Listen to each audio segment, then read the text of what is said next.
just gonna die in the end.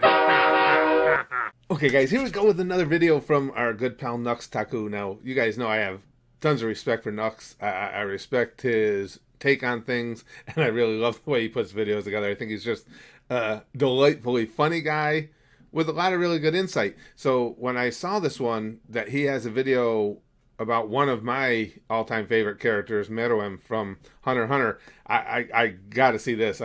You guys know how I feel about that whole Chimera Ant arc, and specifically the whole Meruem Komugi thing. Komugi, are you still there? That gets to me every time. We were talking about it the other day in the comment section, this specific arc, and no matter what I see or what I experience going forward, and even if there is a series that might eclipse Hunter x Hunter for me, there's nothing that I could see myself rating as better than that whole Meruem Komugi scene. I could see things equaling it, but not surpassing it. And that's what makes a lot of this fun is we're watching a ton of different anime series over at the Goosh, that's our Patreon.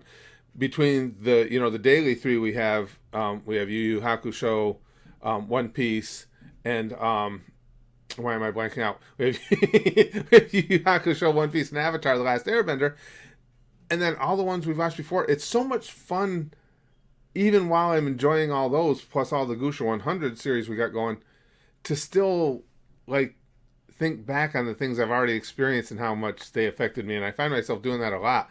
Obviously, Hunter x Hunter, Full Metal Alchemist Brotherhood, a great deal of time. Surprisingly, even Konosuba a lot. I want to go back and revisit Konosuba. That was really funny. Prison School, too.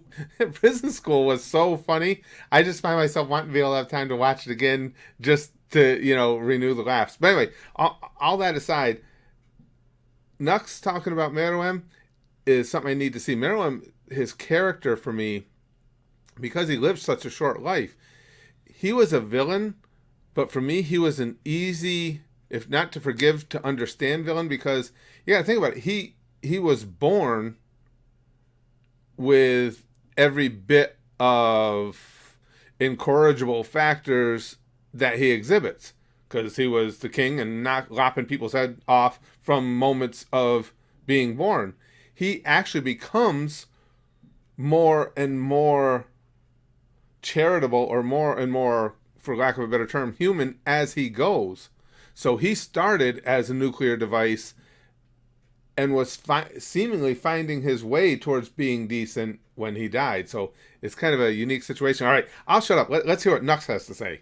The term overpowered, for the most part, at least on the internet, holds a very negative connotation. It means a character that was poorly written and therefore too powerful for his narrative to retain its credibility. Sometimes that's an unfair connotation. That's not what I'm referring to when I say overpowered. I'm just discussing a character whose power is in a complete other league from those around him. And while for the most part you end up with a character that's, quite frankly, usually stupid in their setting, not calling anyone out specifically, but you all know who I'm talking about.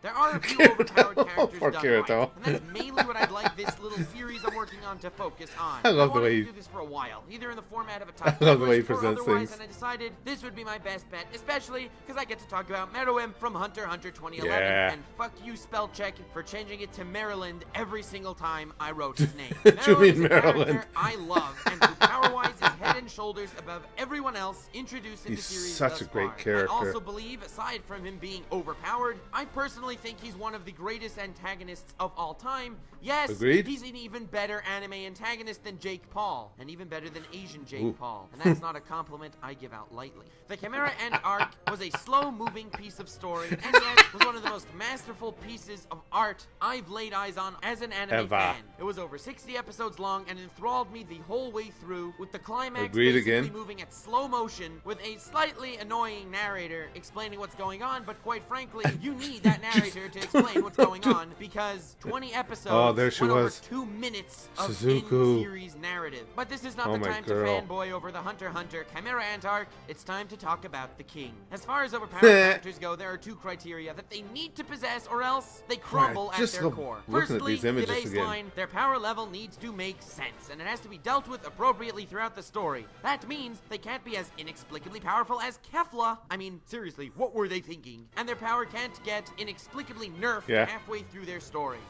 Every character that we meet for the second time in Fairy Tale. That I don't know about. Secondly, obviously, they need to serve their purpose in the narrative That's what- appropriately. And Meruem, that's of what course, being that he's on this list, fits nails all these those. two properties flawlessly. Yeah, as far as the I first agree one, completely. He's perfectly credible, as I will explain. And as far as the second one, he goes and exceeds all expectations anyone could have in regards to the nature That's of right. the Ant King. Bitch To slap justify this first P2, point, the that Chimera Ant was is amazing. a terrifying species that every generation slowly but surely evolves into a greater predator. Because everything that the queen ingests is used as the power source for the next generation of ants, making those ants everything a more made sense dominant about species Meruem than being a whatever badass. was ingested to birth them. To cut to the chase, their threat is incredibly magnified due to not only mere humans eaten by the queen, but humans with Nen, essentially making these chimera ants naturally higher on the food chain than humanity. Than humans, so to express why he's rightfully overpowered, your average hunter would lose to a chimera ant even without Nen. If said insect had Nen, it would be able to take down upper tier hunters relatively easily. If it's a chimera ant captain, it will go toe-to-toe with the hand-picked elite hunters for the job,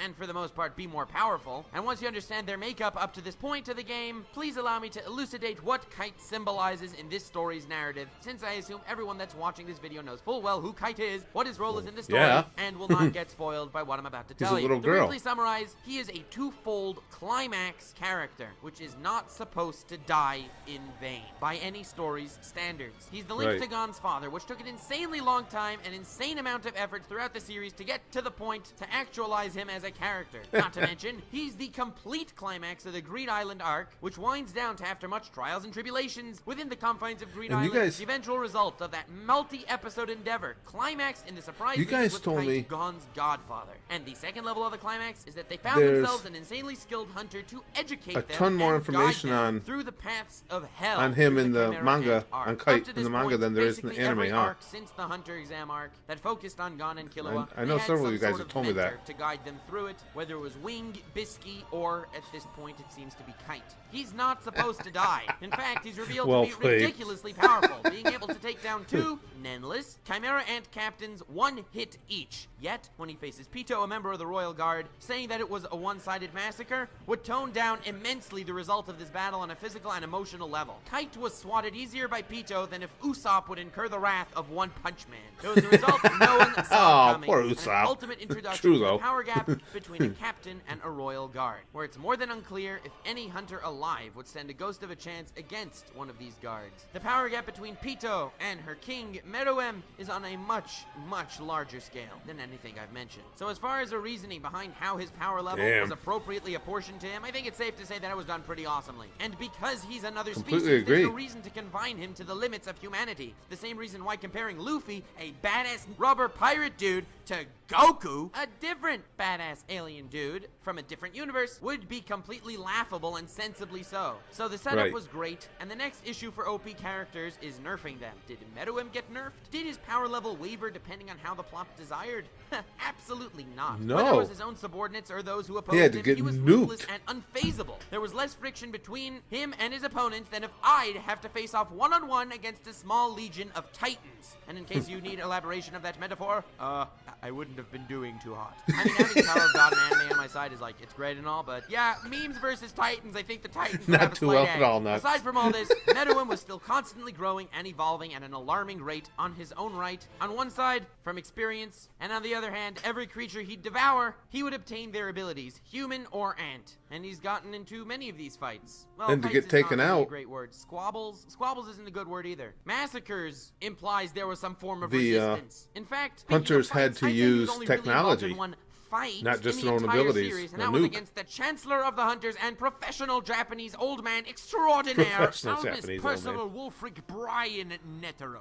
To understand his opposition slightly, Netero's a freaking boss, okay? Aside from light speed punches, and despite being depicted as one of the top 5 greatest Nen users alive, Nen users, sounds like a junkie. Hi, I'm Netero. I've been using for the last, like, 150 Go over, years. knock over a Anyway, liquor as store. I've Need more mentioned, Nen. Japanese old man extraordinaire. I don't know what it is about Asians, but they really respect their elders. Every Japanese old man in anime is gonna be some form of badass. And that's a fact. I don't need to bring examples of it because it would be easier and way more efficient to bring examples of Japanese old men, in shonens especially, that aren't badass. Even this season, there's an anime that's literally a badass old man documentary, Inuyashiki. The daily life of a badass cyborg Deadpool grandpa. Ooh, in 3D. We're gonna be watching even that though at this some battle point is on one the of channel, I'm greatest sure. anime fight scenes of all time, At and that that's like Gushami. an undisputed fact. I don't think it's clear enough at how one-sided this was, either. Part of why I like this battle is because before the battle even began, before they went to their battlefield, Netero knew he was probably going to his grave from this one scene alone. Despite that, he knew what he had to do, and then ended up forcing the king into a position where the king could not kill him if he wanted the information Geezer-sama possessed. Despite the clearly Geezer-sama. advantageous outset of the fight, and despite all of Geezer-chan's might, nothing he could do could phase the king. The best he did was surprise him that there was a being that had this much power, not that it was a comparison by any means. So the point I'm trying to make with all That this is Meruem accomplished the obligatory first requirement just as far as insanely overpowered characters go, better than any hard-hitting. non-comedy character I've ever seen. Even as far as the frightening reality that caused his demise actually made sense, and if this first aspect of being OP isn't met, the credibility for the entire character falls into question and truly ultimately crumbles. Once the continuity exists, reasonably however, only then can we work on the actual character writing and what the creator did with his awesome, believable character. Before I move on to how Meruem's second aspect is what actually makes him one of the, if not the greatest anime antagonist of all time, I'd like to make a disclaimer that for all One Punch Man fans, I think One Punch Man is the second best depiction of an anime overpowered character, just below Meruem. That has nothing to do with a flawed first aspect or a lack of credibility, because quite frankly, he's a comedy character, and that gives him passes on credibility if he aces the humor, which he kind of does. So I'll save One Punch Man for a future episode of this series, delving into overpowered anime characters done right or done abysmally wrong. Back to Meruem. When an OP character, especially an antagonist, is brought into the series and balanced carefully, his purpose is for the most part to be viewed as an insurmountable foe that takes everything the protagonist has, whether it's the power of friendship, the power of teamwork, some crazy strategy, delving into his past tormenting emotions to push himself to a level forward, which is probably the most common of these, as far as how to end a shonen arc or story, or the all too common phrase from his allies in the crowd basically saying, "Oh my god, the protagonist pushed himself to a level even further beyond and achieved the impossible. No one's ever done that before. I can't believe I'm seeing it with my own eyes. He became, no, this is not sexist, it's just the fact that shonen girls never accomplish anything major. He became an Ultra Instinct Super Saiyan God Blue Red Magenta Hybrid Gradient with pink eyeliner 17. And that's usually the cue for the bad guy to repeat that entire phrase and then shout, "Impossible!" Impossible! In disbelief. The issues with doing any of the aforementioned possibilities are firstly, from the perspective of the protagonist, it's hard to have the story progress from that point in a credible fashion. Now that he allegedly defeated the most powerful bad guy ever, in the next arc he will need some sort of challenge to have the series move on, and then it gets into issues as far as credibility, which is a slight issue with Bleach and Dragon Ball, and quite frankly one of the major obstacles for the Boruto series to have any hope of success, with Naruto essentially rising to the occasion and defeating the most OP creature of all time. And a similar issue remains with Fairy Tail, where it's essentially Natsu eating some sort of gold godfire ether nano plot cake to get a temporary power up and defeat the OP villain, giving us the obligatory protagonist meets the main bad guy. He just makes references to animes I haven't seen before and makes me want to see them. To evolve whatsoever for the next arc, bringing us back to status quo. And secondly, it humiliates the villain, completely dismissing any ideals or development on his part of the equation. Try to think of one OP villain that actually pulled off being a great antagonist as well. You may find Meruem to be the only one in that category, and since Togashi realized this, he crafted Meruem's tale into far more than the battle shown in visual appeal, where he gets his ass whooped at the end by the main character who gets some crazy power boost. The main character did get said power boost, but not for the shonen hype that everyone else seems to be looking for. Togashi crafted around Meruem a story of emotional and metaphoric value, being the tale of an all-powerful monster as he ascends through carefully timed development to a level of humanity, and how in perfect contrast it depicts Gon, a flawed human that descends. The way he goes out is so poignant too.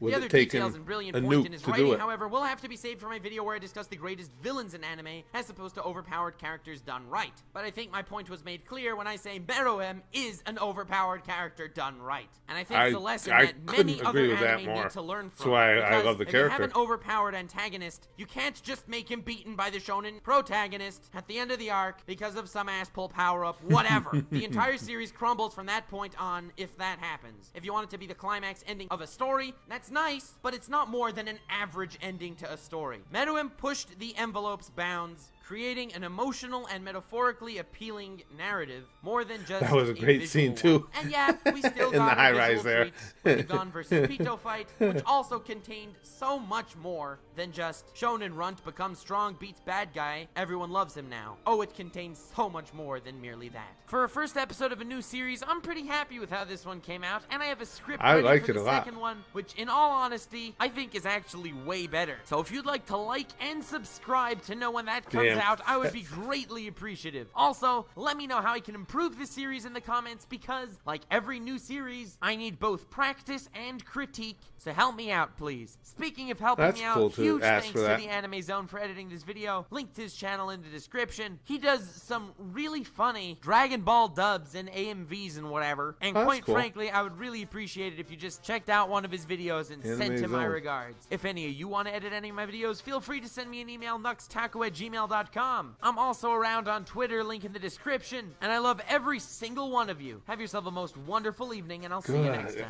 That you know what? It's so much fun. I've said this before. I know you guys have heard this from me. That my day-to-day life, and especially now with Brax gone to college, I don't really have anybody to talk anime to other than you guys in live streams or at the comment section at the Goosh or at the channel. So it's fun for me to, especially when it's in reference to something like Hunter x Hunter and more specifically Meruem, both two things that I love, to just listen to somebody with a lot of knowledge making a strong case for something that I already perceived to be the case, and that he is an awesomely overpowered character where it worked. And that's what this was fascinating. I may go back and just listen to this whole thing, the whole video again. Well, actually I will, because what I'll do during editing, I'll run it through once just to listen to his without my commentary along with it. Yeah, you know what I've always wondered too, and watching these clips really brought me back to, anytime I watch Hunter x Hunter clips, it's like, I'm sure you guys have that with certain series too. It just makes you feel like good inside. But what I'm curious about too, and I'm sure there's probably videos out there. I don't know if Nux has done anything like this, but I'm just curious in you guys' opinion, because again, you guys are more knowledgeable than me, especially those of you that have manga knowledge as well as the anime.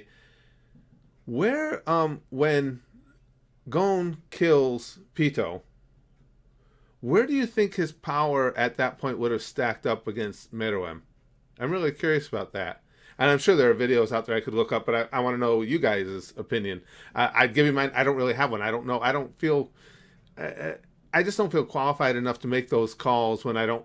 With my memory being so bad, I forget important details that might have, tipped it one way or the other. And B, I haven't read the manga. So I'm just curious, along with comments on this video, what do you guys think about that? Would have Gon stayed right with Meruem, beat Meruem, or no, he's not near Meruem? I'm curious.